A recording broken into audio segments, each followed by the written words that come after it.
Hello, welcome to Coach's Corner. Thanks to everyone who's subscribed. We appreciate that. If you haven't yet subscribed, make sure you do that so you can get all of this great information. Before we get started with our conversation today, just another shout out to this book, Total Participation Techniques. Seriously, so full of great practical things you can take and run with like right away that don't take a lot of prep time and that can really make sure that we get kids all responding at the same time. All right. So today we're going to talk just a little bit about some research that's pretty accepted in the field of education, and that's that the age of a student, that's the number of minutes that they can focus on direct instruction. So for example, if we have a 10-year-old student, research typically suggests that they can focus on our direct instruction for about 10 minutes. However, there's also been some research that shows that we all, kids, adults, everybody, we have frequent lapse in our attention. So even if we really are able to pretty much focus for 10 minutes, we have several lapses in our attention. Yep.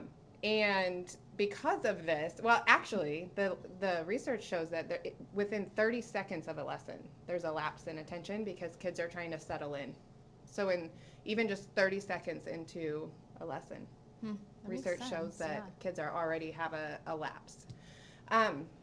So because there's lapses, and every kid will lapse in their attention at different times, even though we're delivering the same content to all of our students, they're not all walking away with the same information.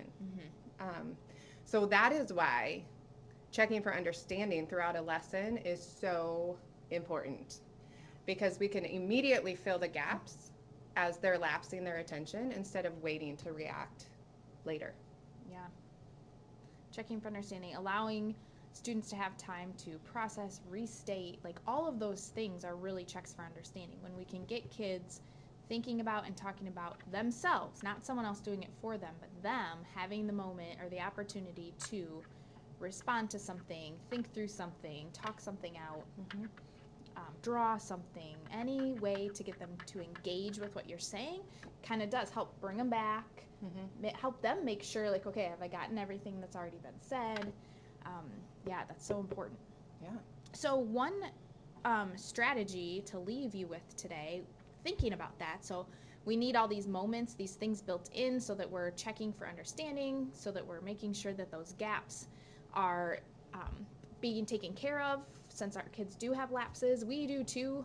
I can think about times when I'm sitting in meetings or sitting in PL and yeah, my mind lapses too, and then you have to kind of recognize and bring yourself back. So one way to get kids thinking about and processing information with partners is to have them pick partners. So maybe the beginning of the year, and maybe you pick new ones 4 times a year or something, but one way would be everyone picks a summer partner, a winter partner, a spring partner, and a fall partner. They're almost making like pre-made appointments with them so that you can say, okay, I want you to go find your summer partner and talk about what I just said, or go find your summer partner and explain why this, whatever you've been teaching. So now we have someone to talk to and process with. We have the partnership already planned out. So we're not taking time to draw popsicle sticks. We're not saying find a partner and then it takes 10 minutes for everyone to find one and someone's left without a partner, and now we've like lost the purpose of what we're even doing. But kids can get to where they're quick. Okay, now today find your fall partner, and then maybe today for this lesson I want you to sit by your spring partner, so that those turn and talks, you're turning and talking to your spring partner. Because another thing, when we ask kids to turn and talk and not everyone has a lined up turn and talk partner, so many kids just sit there. Yep. So they're not talking, they're not thinking, and they're probably thinking, I don't have a no partner. one to talk to. I have no one to talk to. So now all the instruction and the information is gone. The other thing with especially this age level that this makes me think of is this is a way for them to still have some control over the partners they're picking. Yep. So they still really are picking their partners here, but you're just, as the teacher, also just a little more in control of which one you're choosing to talk to at that moment. Yeah, and varying it up. So what this would look like would be you'd take a few minutes and you'd give everyone a piece of paper with these 4 things listed, and then we'd have to go and make partnerships. And so if we're walking around and trying to find partners, I go to Kristen and I say, Kristen, do you have a summer partner?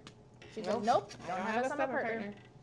So then she would write my name on her summer, and I would write her name, so that when when our teacher asks us to partner up, then I would know, oh, I've got to find my summer partner. That's Kristen. And I go find Kristen. She knows, oh, it's Tiffany, and she comes and finds me. And you would need to find a safe place for these, whether it's in a binder or a notebook or somewhere, so that, so that this doesn't have to be redone frequently. Yep. So. All right. Well, thank you for joining us today in Coach's Corner. If you want to continue this conversation, we're going to have a new post on the Growing Our Practice Facebook page, so head on over there, and we'll continue this conversation about total participation techniques. So until next time.